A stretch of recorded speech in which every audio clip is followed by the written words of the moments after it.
السلام علیکم ورحمۃ اللہ وبرکاتہ۔ ناظرین، استقبال ہے فکر خبر اسٹوڈیو میں، میں رضوان احمد ندوی ملکی اور عالمی اہم اور خاص خبروں کے ساتھ۔ تو ناظرین، آج خبرنامے میں جانیں گے کہ کیا اسرائیل غزہ میں تباہی کے ساتھ ساتھ اب مغربی کنارے سے بھی فلسطینیوں کو نکالنے کا بنا رہا ہے منصوبہ۔ مسجد اقصیٰ کے تعلق سے کیا ہے اسرائیل کا نیا خطرناک منصوبہ؟ ساتھ ہی ملک میں مسلمانوں کے خلاف کس قدر نفرتیں بڑھتی جا رہی ہیں، یہ بھی آپ کو بتائیں گے۔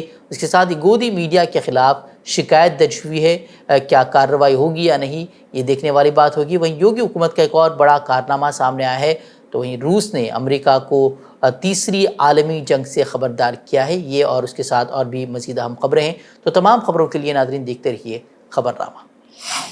ناظرین، خبروں کی تفصیلات سے قبل ایک خوشخبری آپ کو دینا چاہیں گے، وہ یہ ہے کہ فکر و خبر کے زیر اہتمام اس سے قبل بھی، جیسا کہ آپ سبھی کو معلوم ہے، کئی آن لائن مسابقے منعقد کیے جا چکے ہیں، خاص کر بچوں کے لیے۔ تو عوام کی جانب سے اصرار تھا کہ اس کا سلسلہ جو ہے وہ دوبارہ شروع کیا جائے، تو اس بار جو ہے ربیع الاول کے موقع پر سیرت النبی صلی اللہ علیہ وسلم کی مناسبت سے بچوں کے لیے ننا مقرر کے نام سے آن لائن تقریری مسابقہ رکھا گیا ہے۔ اس کی تفصیلات کیا ہیں وہ ہم آپ کے سامنے رکھیں گے۔ 3 منٹ کی ایک ویڈیو آپ کو بنانی ہوگی اور اسے ہمارا جو نمبر آپ کو دیا جائے گا اس پر آپ کو شیئر کرنی ہوگی۔ یہ مسابقہ 1 ربیع الاول 1446 مطابق 5 ستمبر 2024 بروز جمعرات سے شروع ہو کر 12 ربیع الاول 1446 مطابق 16 ستمبر 2024 تک جاری رہے گا۔ مسابقے میں شرکت کے لیے کوئی بھی فیس نہیں ہے۔ لڑکیوں کے لیے جو عمر ہے وہ 7 سال ہے اور لڑکوں کے لیے 10 سال کی عمر مقرر کی گئی ہے۔ اول، دوم اور سوم آنے والے طلباء کے لیے انعامات ہوں گے۔ اس کے ساتھ ہی ٹاپ 10 مقررین کو بھی جو ہے انعامات سے نوازا جائے گا۔ ادارے کی طرف سے کچھ موضوعات دیے گئے ہیں، انہی موضوعات میں سے کسی ایک کو چن کر آپ کو اس کی ویڈیو بنانی ہوگی۔ جو تقریر ہوگی بچوں کی وہ اردو میں بھی ہو سکتی ہے، انگریزی میں بھی ہو سکتی ہے اور کنڑ زبان، ان 3 زبانوں میں سے کسی ایک زبان میں بچے تقریر کر سکتے ہیں۔ اور یہ ویڈیو جو ہے آپ کو ہمارے جو نمبر دیے جائیں گے ان پر آپ کو بھیجنے ہوں گے۔ باقی جو اس کی تفصیلات ہیں، جو شرائط اور ہدایات ہیں، وہ ہمارے واٹس ایپ گروپ پر آپ کو مل جائیں گے، یا پھر ڈسکرپشن میں ہم اس کو دے دیں گے، وہاں پر بھی آپ دیکھ سکتے ہیں، یا پھر آپ ہمارے ویب سائٹ www.fikrokhabar.com پر جا کر وہاں بھی جو ہے تفصیلات، مزید تفصیلات جو ہے اس کی دیکھ سکتے ہیں۔ گزشتہ دنوں بہار مدرسہ بورڈ اور مدرسوں کے خلاف مختلف چینلوں پر اشتعال انگیز خبریں نشر ہوئیں، جس میں چینلوں نے NCPCR کے چیئرمین پرینک کے ایک پوسٹ کا حوالہ دے کر مدارس کے خلاف پروپیگنڈا نیوز نشر کیا اور مدارس کے تعلق سے عوام کو گمراہ کرنے کی کوشش۔ خاص طور پر ٹائمز ناؤ بھارت ہندی پر نشر ہونے والا پروگرام انتہائی گمراہ کن اور اشتعال انگیز تھا، جس میں واضح طور پر مسلمانوں اور مدارس کی شبیہ کو خراب کرنے کی کوشش کی گئی تھی۔ اس سلسلے میں citizen for justice and peace CJP نے ٹائمز ناؤ کے خلاف اب شکایت درج کی ہے۔ 19 اگست کو نو بھارت کا جو پروگرام رکھا گیا تھا اس کا عنوان تھا کراچی کا ادب ہندوستان کے مدارس میں کیا کر رہا ہے، اور ہندوستان کا مدرسہ پاکستان کا نصاب، اس طرح کے عنوان سے جو ہے وہ پروگرام رکھے گئے تھے۔ اس کے میزبان جو تھے راکیش پانڈے، پروگرام کی میزبانی کرتے ہوئے مدرسوں کی شبیہ خراب کرنے کے علاوہ ایک طبقے کو مسلمانوں کے خلاف بھڑکانے اور گمراہ کرنے کی بھی کوشش کر رہے تھے، اور اب ان کے خلاف شکایت درج کرائی گئی ہے کہ دیکھنا ہوگا کہ کیا کارروائی کی جاتی ہے۔ مسلمانوں کے خلاف اس قدر نفرت سماج میں پیوست ہو گئی ہے کہ مسلمانوں کو اپنے گھروں میں قرآن پڑھنا بھی انہیں مشتبہ سرگرمی محسوس ہو رہا ہے، اور تھانوں میں اس کی شکایت کر کے ہنگامہ بھی کھڑا کیا جا رہا ہے۔ ہندوتو نوازوں کے ذہن میں اسلاموفوبیا کا خمار ہی سے کہا جائے گا کہ قرآن پڑھنا، نماز پڑھنا بھی اب انہیں کھٹکنے لگا ہے۔ معاملہ دہلی سے ملحق غازی آباد کی ایک سوسائٹی کا ہے، جہاں ایک خاتون نے اپنے گھر میں قرآن خوانی کا اہتمام کیا اور مدرسے کے بچے اس میں شرکت کے لیے وہاں پہنچنے لگے، تو سوسائٹی میں رہائش پذیر ہندوؤں کو یہ بات ناگوار گزری اور انہوں نے نہ صرف ہنگامہ کھڑا کیا بلکہ پولیس میں مشتبہ سرگرمی کا حوالہ دے کر شکایت بھی درج کرائی۔ قرآن خوانی کے بعد سوسائٹی سے باہر جاتے ہوئے لوگوں نے روک کر بچوں کے ساتھ جو ہے وہ پوچھ تاچھ شروع کر دی، جس کے بعد معمولی جھڑپ بھی ہوئی اور گارڈ سے مار پیٹ تک کی نوبت آ گئی۔ پولیس نے گارڈ کی شکایت پر معاملہ درج کر لیا ہے۔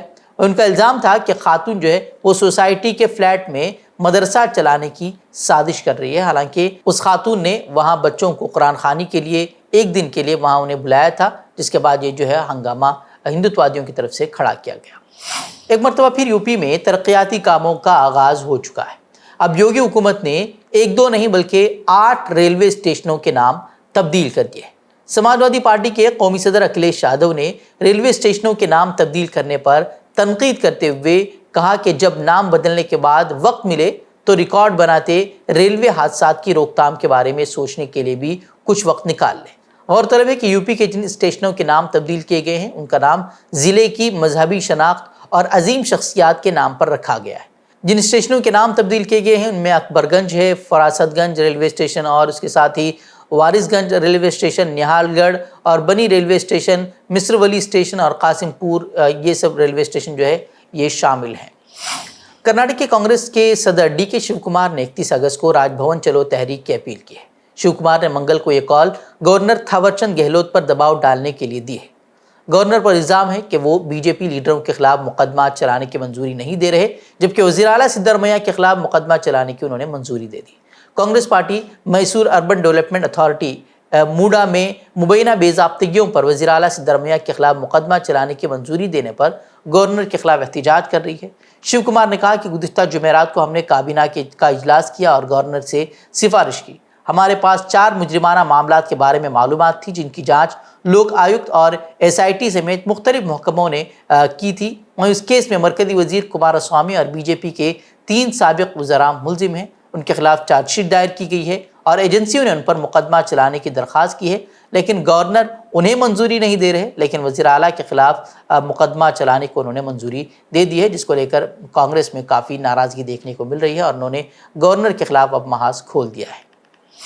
بی سی سی آئی سیکریٹری جے شاہ کو بلا مقابلہ آئی سی سی کا چیئرمین منتخب کر لیا گیا ہے۔ ان کی مدت کار بطور آئی سی سی چیئرمین 1 دسمبر 2024 سے شروع ہوگی۔ اس سلسلے میں آئی سی سی نے ایک بیان جاری کیا ہے جس میں کہا گیا ہے کہ جے شاہ کو بلا مقابلہ آئی سی سی کا نیا چیئرمین منتخب کیا گیا ہے۔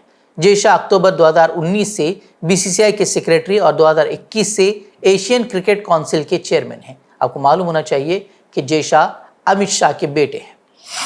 لوک سبھا میں حزب اختلاف کے لیڈر راہل گاندھی نے منگل کے روز مرکزی حکومت پر ٹیکس ٹیررزم کے ذریعے سے متوسط طبقے کی کمر توڑنے کا الزام عائد کیا اور دعویٰ کیا کہ یہ سب وزیر اعظم نریندر مودی کے متروں کی ملکیت بچانے اور بڑھانے کے لیے کیا جا رہا ہے۔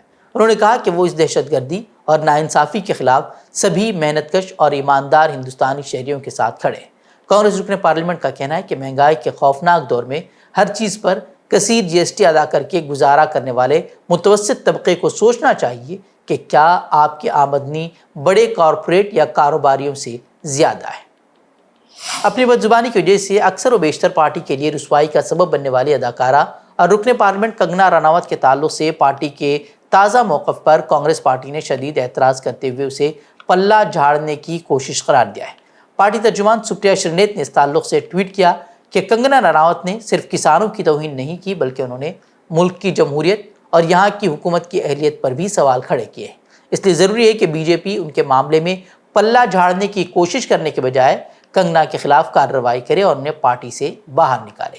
سپریا شرنیت نے یاد دلایا کہ ہریانہ میں چند مہینوں میں الیکشن آنے والے ہیں جہاں کسانوں کی اکثریت ہے، وہ ایسے بیانات کا سخت نوٹس لیں گے اور بی جے پی کا جو حشر کریں گے وہ بتانے کی ضرورت نہیں ہے۔ وہ اس معاملے میں کانگریس پارٹی کے صدر ملکارجن کھڑگے نے بھی ٹویٹ کے ذریعے کنگنا پر تنقید کی اور کہا کہ خود وزیر اعظم مودی پارلیمنٹ میں کسانوں کو آندولن جیوی کہہ چکے ہیں تو ہم ان کی پارٹی کے چھوٹے موٹے لیڈروں کے بارے میں کیا شکایت کریں۔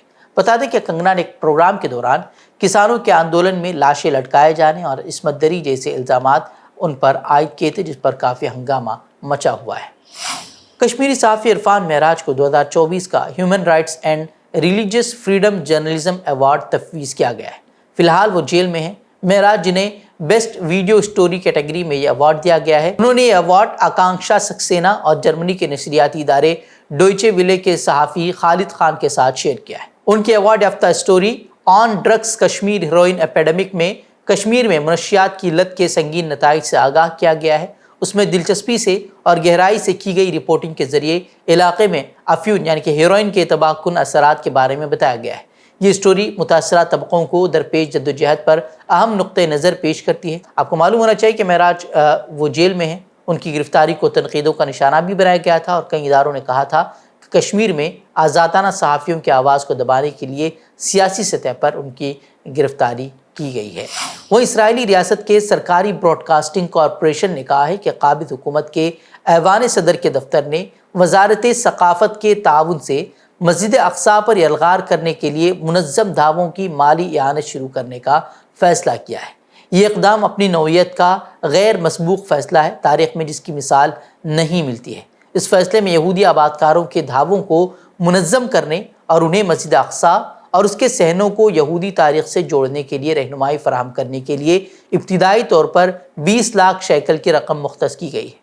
چینل کے مطابق توقع ہے کہ دعوے آنے والے ہفتوں میں حکومتی فنڈ سے شروع ہو جائیں گے۔ وہیں اسی طرح کا ایک اور بیان جو ہے وہ اسرائیل کے بدنام وزیر نے دیا ہے۔ اس نے اعلان کیا ہے کہ وہ مقبوضہ مشرقی یروشلم میں واقع مسجد اقصیٰ کے احاطے میں سینیگاگ کی تعمیر کرے گا۔ ان کے اس اشتعال انگیز بیان کی کئی ممالک کے سربراہان اور حکام نے جو ہے وہ شدید مذمت کی ہے۔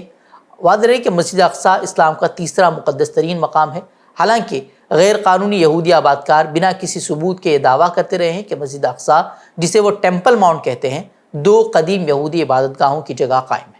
آج یہودی اور دیگر غیر مسلموں کو مسجد اقصیٰ کے اندر داخلے کی تو اجازت تو ہے، لیکن انہیں کسی بھی قسم کی مذہبی رسومات ادا کرنے یا اپنے عبادت کرنے کی اجازت نہیں ہے۔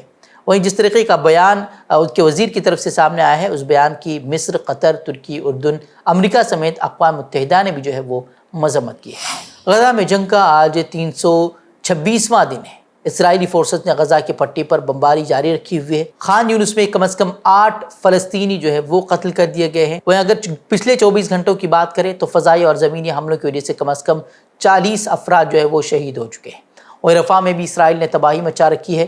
رفح جسے محفوظ زون قرار دیا گیا تھا، اس کے وسیع حصے کو اب تباہ کر دیا گیا ہے یا بہت زیادہ جو ہے اسے نقصان پہنچایا گیا ہے، جس کی وجہ سے وہاں وہ علاقہ جو ہے اب رہنے کے لائق نہیں رہ گیا ہے۔ وہیں غزہ پر اسرائیل کی جنگ اور زمینی افواج کے مکمل حملے میں 10 ماہ سے زیادہ کا عرصہ گزر چکا ہے، تقریباً 11 ماہ ہو رہے ہیں۔ اس کے باوجود جو ہے جنگی نگرانی کرنے والوں نے رپورٹ کیا ہے کہ فلسطینی مزاحمتی تنظیمیں تباہ شدہ علاقے سے اسرائیل میں فوجی اہداف کی طرف راکٹ فائر کرنا جاری رکھے ہوئے ہیں۔ وہیں القدس بریگیڈ کے مطابق الفارے کیمپ میں بھی صہیونی دہشت گردوں کے ساتھ ان کی لڑائی جاری ہے اور ڈٹ کر ان کا مقابلہ کیا جا رہا ہے۔ طول کرم بٹالین نے بھی نور شمس کیمپ میں اسرائیلی سنائپر کو نشانہ بنانے کی تصدیق کی ہے اور کہا ہے کہ اس حملے میں جو ہے اسرائیلی سنائپر کی موت ہو گئی ہے۔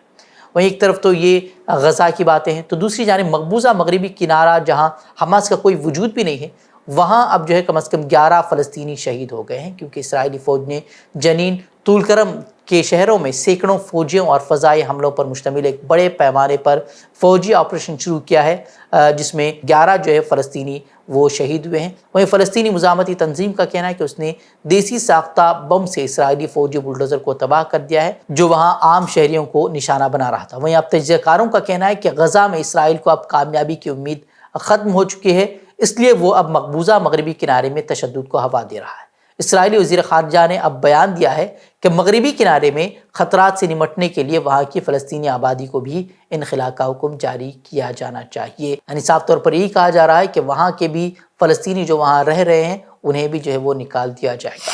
وہیں جس طریقے سے مقبوضہ مغربی کنارے میں بھی حملے کیے جا رہے ہیں، اس دوران جو ہے فلسطین کے صدر محمود عباس نے سعودی ولی عہد شہزادہ محمد بن سلمان سے ملاقات کی ہے۔ ملاقات میں غزہ کی صورتحال سمیت فوجی کشیدگی کم کرنے پر تبادلہ خیال کیا گیا ہے۔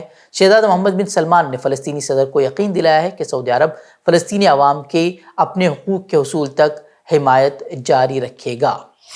روس نے مغرب کو خبردار کیا ہے کہ وہ یوکرین کو اپنی میزائلوں سے لیس ہو کر روس کے اندر حملوں کی اجازت دے کر آگ سے کھیل رہا ہے، اور امریکہ کو بھی انتباہ جاری کرتے ہوئے کہا کہ تیسری عالمی جنگ یورپ تک محدود نہیں ہوگی۔ یوکرین نے 6 اگست کو روس کے مغربی کرسک ریجن میں حملہ کیا تھا اور جنگ عظیم دوم کے بعد روس پر اس بڑے غیر ملکی حملے میں یوکرینی فورسز نے کچھ حصے پر قبضہ بھی کیا تھا۔ روسی صدر ولادیمیر پوتن نے کہا کہ روس کی جانب سے اس حملے کا سخت جواب دیا جائے گا۔ خبریں میں اس خبروں کے لیے آپ ہمارے ویب سائٹ www.fikrkhabar.com کی طرف کر سکتے ہیں۔ ویڈیوز کے لیے ہمارے یوٹیوب چینل کو سبسکرائب کریں۔ تو ناظرین اجازت دیں، السلام علیکم ورحمۃ اللہ وبرکاتہ۔